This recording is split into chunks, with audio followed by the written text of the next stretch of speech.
Hi, this is Rajesh Sharma. I'm here with a good news.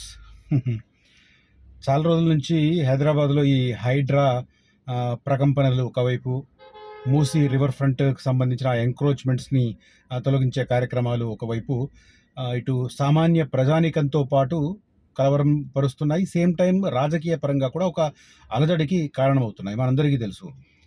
At the same time ఇంకోటి కూడా ఏం జరుగుతుందంటే, గతంలో తీసుకున్న ప్లేసెస్ కానీ, అదే రకంగా ముందు ముందు తీసుకోబోతున్న ప్లేసెస్ కానీ, అవి ఎఫ్టీఎల్ పరిధిలో ఉన్నాయా, బఫర్ జోన్లో ఉన్నాయా తెలుసుకోవడం అనేది ఒక పెద్ద కష్టసాధ్యమైంది ఇప్పుడున్న పరిస్థితుల్లో. సో అసాధ్యం అని చెప్పాను, కష్టసాధ్యం. అట్లాంటప్పుడు ఎట్లా ఎవరిని అడగడం? నాకు కూడా చాలామంది డాక్యుమెంట్స్ పంపించి ఇవి ఎఫ్టీఎల్ పరిధిలో ఉన్నాయా, బఫర్ జోన్లో ఉన్నాయా చూడమంటున్నారు. బాస్, అది నా పని కాదు. ఇప్పుడు ఒక సర్వే నెంబర్ ఉంది అంటే నేను ట్రై చేయొచ్చు. మీ డాక్యుమెంట్లలో 10-20 సర్వే నెంబర్లు ఉంటాయి. ఎందుకంటే మీరు వెంచర్లలో ఉంటారు. వెంచర్లో ఉన్న వాళ్ళ సర్వే నెంబర్లు చాలా ఉంటాయి. ఎందుకంటే వెంచర్లు వేసేవాడు ఒక్కరి దగ్గర ల్యాండ్ తీసుకోరు, మల్టిపుల్ పర్సన్స్ దగ్గర తీసుకొని దాన్ని వెంచర్గా ఇస్తారు. మల్టిపుల్ సర్వే నెంబర్లు ఉంటాయి. సో నేను ఆ వెంచర్ మొత్తం సర్వే నెంబర్లు వెతికి పెట్టాలంటే ఎక్కడ పాసిబుల్ బాస్? సింపుల్గా నాకు పంపించి చూసి పెట్టండి అంటే పాసిబిలిటీస్ కూడా ఆలోచించాలి కదా. ఎనీవే, ఒకటి సర్వే నెంబర్ ఉంది, 2 సర్వే నెంబర్లు ఉందంటే జస్ట్ వెబ్సైట్ ఓపెన్ చేయడం, టైం ఉన్నప్పుడు చూసి పెట్టడం పెద్ద కష్టమే కాదు. కానీ అలాగని పెద్ద మొత్తం డాక్యుమెంట్స్ అంతా పంపించి మీ వెంచర్ అంటే ఎన్నుంటే తెలుసు కదా వెంచర్లలో. సో అలా పంపిన వారు ఎవరైనా మీ కోరిక నెరవేర్చకపోతే, మీ రిక్వెస్ట్ నెరవేర్చకపోతే నన్ను క్షమించండి. సాధ్యం కాదనే ఉద్దేశంతోనే చేయలేదు. ఎందుకంటే నా పనులు నాకు ఉంటాయి కదా, తిరుగుతుంటాను కదా. అట్లీస్ట్ లాస్ట్కి చెప్పాలంటే రోజ్గార్ రోటీ అంటారు, అట్లాంటి లైఫ్ మనది.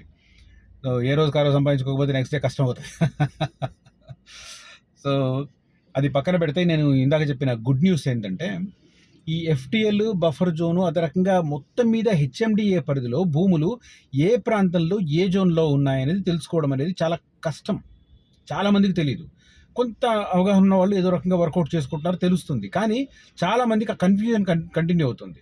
సో ఇప్పుడు ఆ కన్ఫ్యూజన్ను నివారించడానికి హెచ్ఎండిఏ ఒక కీలకమైన నిర్ణయం తీసుకుంది. దీని ఉపయోగం చాలా బెటర్. ఇప్పుడు రేపు పొద్దున ఎవరైనా ఏదైనా ప్లేస్లో ల్యాండ్ కొనుక్కుందాం అనుకున్నా, ప్లాట్ కొనుక్కుందాం అనుకున్నా, ఫ్లాట్ కొనుక్కుందాం అనుకున్నా, ఏం చేయాలనుకున్నా కూడా ఎవరి మీద డిపెండ్ కాకుండా కొంత హోంవర్క్ చేసుకోవడానికి అవకాశం ఉంటుంది. అట్లాగని 100% తెలిసిపోతుందా అంటే నేను తెలుస్తుందని అనుకోను. ఎందుకంటే చాలామందికి అఫ్కోర్స్ మొబైల్ స్మార్ట్ ఫోన్లు వాడే వాళ్ళల్లో ఆల్మోస్ట్ 70-80% వాటిని పూర్తి స్థాయిలో వినియోగించుకోవడం, దుర్వినియోగించుకోవడం కూడా తెలుసు. కానీ మిగతా ఒక 20-25% కొద్దిగా కష్టం. వాళ్ళు పాపం ఏదో వాడుతున్నామా అన్నట్టుగా ఉంటుంది. ఏదో కాల్ చేసుకుంటున్నామా అన్నట్టు ఉంటుంది తప్ప స్మార్ట్ ఫోన్లో ఉన్న అన్ని ఫీచర్స్ని వాళ్ళు వాడుకోలేరు. తర్వాత మొబైల్ యాప్స్ని ఎలా యూజ్ చేసుకోవాలని కూడా చాలామందికి తెలియదు. సో ఒక 70% మాత్రం నేను ఇందాక చెప్పినట్టు మొబైల్ను, స్మార్ట్ ఫోన్ను ఎలా వినియోగించుకోవాలో తెలుసు, ఎలా దుర్వినియోగం చేయాలో కూడా తెలుసు వాళ్ళకి. సో అట్లాంటి ట్రెండ్ మనం చాలా చాలా చూస్తున్నాం. Right from first class student నుంచి 70-80 ఏళ్ళు వయసున్న వారు కూడా మనం చూస్తున్న పరిస్థితి. సో ఇప్పుడు హెచ్ఎండిఏ తీసుకున్న నిర్ణయం చాలా చాలా కీలకమైన నిర్ణయం. ఇది నాకు తెలిసి కనీసం ఒక 70% వారికి రీచ్ అవుతుందని చెప్పి నేను అనుకుంటున్నాను. ఏంటి అంటే, హెచ్ఎండిఏ పరిధిలో 2013లో ఏదో ఏర్పాటైందో 2030 మాస్టర్ ప్లాను, ఇప్పుడు దాన్ని రివ్యాంప్ చేస్తున్నారు. 2050కి సరిపడా ఒక మాస్టర్ ప్లాన్ ప్రిపేర్ అవుతుంది. అది పూర్తి స్థాయిలో regional ring road alignment final అయితే, రీజనల్ రింగ్ రోడ్ ఎక్కడ దాకా వస్తుందో అక్కడ దాకా హెచ్ఎండిఏ పరిధిని విస్తరించడానికి కసరత్తు జరుగుతున్న పరిస్థితి. ఇప్పుడు తాజాగా ఇది అక్టోబర్ కాబట్టి మోస్ట్ ప్రాబబ్లీ నా అంచనా డిసెంబర్ కల్లా వచ్చే అవకాశం కనిపిస్తుంది. బట్ అంతిమంగా రీజనల్ రింగ్ రోడ్కు సంబంధించి సదరన్ పార్ట్ అలైన్మెంట్ ఎప్పుడు కన్ఫర్మ్ అయితే, ఫైనలైజ్ అయితే, అప్పుడు ఈ హెచ్ఎండిఏ మాస్టర్ ప్లాన్కి కూడా తుది మెరుగులు దిద్ది ఫైనల్ టచెస్ ఇచ్చేసి రీజనల్ రింగ్ రోడ్ దాకా హెచ్ఎండిఏ పరిధిని విస్తరిస్తారు. బట్ ఈలోగా హెచ్ఎండిఏ ఇంకొక కార్యక్రమం చేయబోతుంది. ఏంటి అంటే, మొత్తం హెచ్ఎండిఏ పరిధిలో ఉన్న ఏరియానంతటిని ఒక క్రోడీకరిస్తూ, ఒక దగ్గరికి సమ్మిళితం చేస్తూ, అంతా మిక్సప్ చేసిన తర్వాత ఒక మొబైల్ యాప్ని తీసుకురాబోతుంది. ఇది గుడ్ న్యూస్.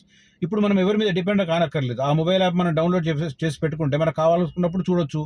నిజానికి ఇది రెగ్యులర్గా అందరూ చేయరు. సామాన్య ప్రజానికి రోజువారీ వర్క్ కాదు. రియల్ ఎస్టేట్ వాళ్ళకి మాత్రం ఇది రోజువారీ వర్క్ ఉంటుంది. వాళ్ళు చూసే ల్యాండ్స్ ఎక్కడున్నాయి ఏంటి అని తెలుసుకోవడం, ఇవన్నీ రియల్ ఎస్టేట్ రంగంలో ఉన్న వారికి అవసరం. డెవలపర్లకి, అదే రకంగా ఏజెంట్లకి, వాళ్ళకి అవసరం. తర్వాత కొనుగోలు చేస్తున్న వారికి కూడా కొంత అవసరం. చూసుకోవచ్చు. అంటే ఏజెంట్లు తర్వాత సంస్థలు, డెవలపర్లు చెప్తున్నది నిజమా కాదా అనేది మొబైల్ యాప్‌లో చెక్ చేసుకుంటే క్లారిటీ వచ్చే అవకాశం ఉంది. కొంతమందికి అయినా కూడా అర్థం కాకపోతే అప్పుడు ఇంక వేరే వాళ్ళ మీద డిపెండ్ అవ్వాల్సిన పరిస్థితి. సో, ఓవరాల్‌గా ఇట్లాంటి ఒక వినూత్నమైన ఆలోచన చేయడం మాత్రం హెచ్ఎండీఏ ఒక రకంగా మంచి పని చేస్తుందనుకోవాలి.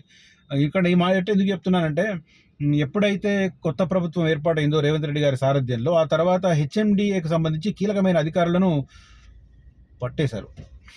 లాస్ట్ 11 ఏళ్ల నుంచి 9.5 సంవత్సరాల నుంచి డ్రామాలు నడిపిన వాళ్ళందరినీ పట్టేశారు. ఒక 8 మందిని వివిధ ప్లేస్‌లోకి కొంతమంది సస్పెండ్ చేశారు, కొంతమందిని ట్రాన్స్‌ఫర్ చేశారు. మొత్తం మీద హెచ్ఎండీఏ కార్యకలాపాలు మాత్రం పూర్తి స్థాయిలో స్లో డౌన్ అయ్యాయి, నెమ్మదించాయి. చాలామంది మాకు నెల తరబడి కూడా పర్మిషన్స్ రావట్లేదని కొంతమంది కామెంట్లు చేస్తున్నారు.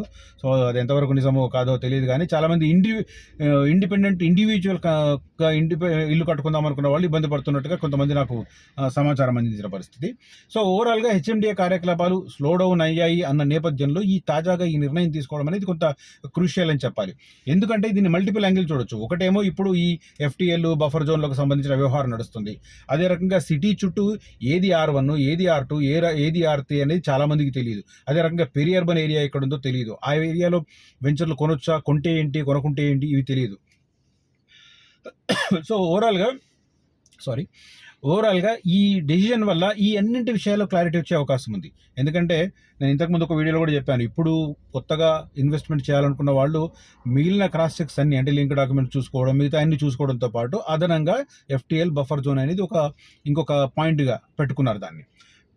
పెట్టుకున్న నేపథ్యంలో ఇప్పుడు ఇట్లాంటిది వచ్చినప్పుడు అది కొంత క్లారిటీ వస్తుంది. జోన్స్ తెలుసుకోవచ్చు, R1, R2, R3 జోన్స్ తెలుసుకోవచ్చు, పెరి అర్బన్ అట్లాంటివి చూసుకోవచ్చు, కన్జర్వేటివ్ ఏరియా తెలుసుకోవచ్చు. సో, ఇవన్నీ తెలుసుకోవడంతో పాటు ఎఫ్టీఎల్, బఫర్ జోన్లు కూడా ఈ యాప్ ద్వారా తెలుసుకునే అవకాశం ఉంది. సో, ఇన్వెస్టర్లకు ఇది ఒక అదనపు రక్షణగా మారే అవకాశం ఉంది. కాబట్టి ఈ నిర్ణయం తీసుకున్న హెచ్ఎండీ అధికారులను మాత్రం ఖచ్చితంగా అభినందించాలి. వారిని డైరెక్ట్ చేసిన కన్సర్న్ మినిస్టర్ని కూడా అభినందించాల్సిన పరిస్థితి కనిపిస్తుంది. ఓవరాల్‌గా ఇప్పుడు తాజాగా చాలా గందరగోళం చూస్తున్నాం. మూసి పక్క నుంచి వాళ్ళని తీసేయాలని సంకల్పిస్తే మామూలు రాజకీయ రప్చర్ అవ్వట్లేదు. చాలా 20-30 ఏళ్ళ నుంచి ఉన్న వాళ్ళు మమ్మల్ని ఎక్కడికి పంపిస్తారు, ఎక్కడికి పోవాలి బతకాలని చెప్పి వాళ్ళు అడుగుతున్నారు. అఫ్కోర్స్ అది జెన్యూన్, కానీ వాళ్ళు చేసింది తప్పు. ఇప్పుడు నదిని ఆక్రమించుకొని కట్టుకోవడం అనేది టెంపరీగా వాళ్ళకి ఓకే కావచ్చు, ఒక నివాసం దొరకవచ్చు, ఒక గూడు దొరకవచ్చు. కానీ రేపు పొద్దున ఒప్పెనలాగా మూసీ నది కనుక ఎప్పుడైనా పొంగిందనుకో వాళ్ళ పరిస్థితి ఏంది? కొడితే పోయి నల్గొండలో తేలుతారు. మూసీ నది పోయి ఆగేది అక్కడ నల్గొండలో, కృష్ణానదిలో ఆడ పోయి కలుస్తుంది. సో, కొడితే ఆడ పోయి తేలుతారు. అవసరమా? కాకపోతే గవర్నమెంట్ యాజ్ ఇట్ ఈస్‌గా వాళ్ళని మెడపట్టి గెంటకేయకుండా వాళ్ళకి ఆల్టర్నేట్ చూపించి కొంతవరకు జరుగుతున్నట్టుంది. కొంతమంది ఆ 2 BHKలకు ఒప్పుకొని సంతకాలు చేసి వెళ్ళిపోతున్నారు. కొంతమంది మాత్రం మేము ఖచ్చితంగా జిద్దుగా అక్కడనే ఉంటామని చెప్పి పట్టుబడుతున్నారు. అది కరెక్ట్ కాదని నా అభిప్రాయం. సో, ఓవరాల్‌గా ఎఫ్టీఎల్ ఇష్యూ కావచ్చు, అదే రకంగా హైడ్రా ఆపరేషన్స్ కావచ్చు, ఇటు మూసీ ఆపరేషన్స్ కావచ్చు, కొంత సామాన్యుల్లో గందరగోళం క్రియేట్ చేస్తున్నా అంతిమంగా అది హైదరాబాద్‌కు భవిష్యత్తు రూపంలో అది మంచిదే అన్నది నా వ్యక్తిగత అభిప్రాయం. చాలామంది కూడా దీనికి ఏకీభవిస్తున్నారు. కాకపోతే కొంతమంది సహజంగానే రాజకీయాలు చేస్తారు. ఇప్పుడు కాంగ్రెస్ నాయకులు చెప్తున్నారు, మూసీకి సంబంధించిన ఈ ఎంక్రోచ్మెంట్స్‌ను తొలగించే కార్యక్రమం గత ప్రభుత్వంలోనే మొదలైంది. కాకపోతే అప్పుడు బహుశా ఎలక్షన్స్ ముందున్నాయి, ఎందుకు కొరివితో తలగొక్కోవడం అని చెప్పి ఆ రోజు పక్కన పెట్టుంటారు. ఇవాళ దాన్ని ఒక పొలిటికల్ అస్త్రంగా బీఆర్ఎస్ నాయకులు వాడుకుంటారు. అఫ్కోర్స్ రాజకీయ నాయకులు ఉన్నది అందుకోసమే కాబట్టి ఏ పాయింట్ దొరికితే దాని మీద ఫైట్ చేద్దామని ఉంటారు కాబట్టి ఆ రకంగా వెళ్తున్నట్టున్నారు. సో, అది పొలిటికల్ పక్కన పెడితే ఈ కన్ఫ్యూజన్ ఏదైతే క్రియేట్ అయిందో హైడ్రా ఆపరేషన్స్ అండ్ మూసీ ఈ ఆక్రమణల తొలగింపు ఈ కార్యక్రమం వల్ల కొంత కన్ఫ్యూజన్ క్రియేట్ అయిందో, ఆ కన్ఫ్యూజన్ కొంత దూరం అవ్వడానికి ఎవరికి వారు ఈ మొబైల్ యాప్ని హెచ్ఎండిఏ రూపొందించబోతున్న మొబైల్ యాప్ని డౌన్లోడ్ చేసుకోవడం ద్వారా తమకు సంబంధించిన జోన్లు ఎక్కడ ఉన్నాయి, రేపు ఇన్వెస్ట్ చేయవచ్చా వద్దా, ఇవట్లాంటి మొత్తం వ్యక్తిగతంగా వాళ్ళు క్రాస్ చెక్ చేసుకునే అవకాశం ఉంది. కాకపోతే ఇది తొలి దఫా అనేది అనుకోవచ్చు, ఎందుకంటే వారు మొబైల్ యాప్ల ద్వారా అంతా తెలుసుకుంటారు అనుకోను. కానీ కొంత పరిజ్ఞానం మాత్రం చాలా మందికి వచ్చే అవకాశం ఉంది. ఇక కొంతమంది మాత్రం స్టిల్ కన్ఫ్యూజన్ ఉన్నప్పుడు ఖచ్చితంగా సంబంధిత అధికారులను కాబట్టి లేకపోతే తెలిసిన వాళ్ళని కానీ సంప్రదించి క్లారిటీ తీసుకునే అవకాశం కనిపిస్తుంది. ఓవరాల్గా హెచ్ఎండిఏ తీసుకున్న ఈ నిర్ణయం మాత్రం బాగుందని నాకు అనిపించింది. అందుకే ఆ సమాచారాన్ని మీకు తెలియపరిచేందుకు ఈ వీడియో చేస్తున్నాను. Thank you for watching this video. Signing off, Rajesh Sharma.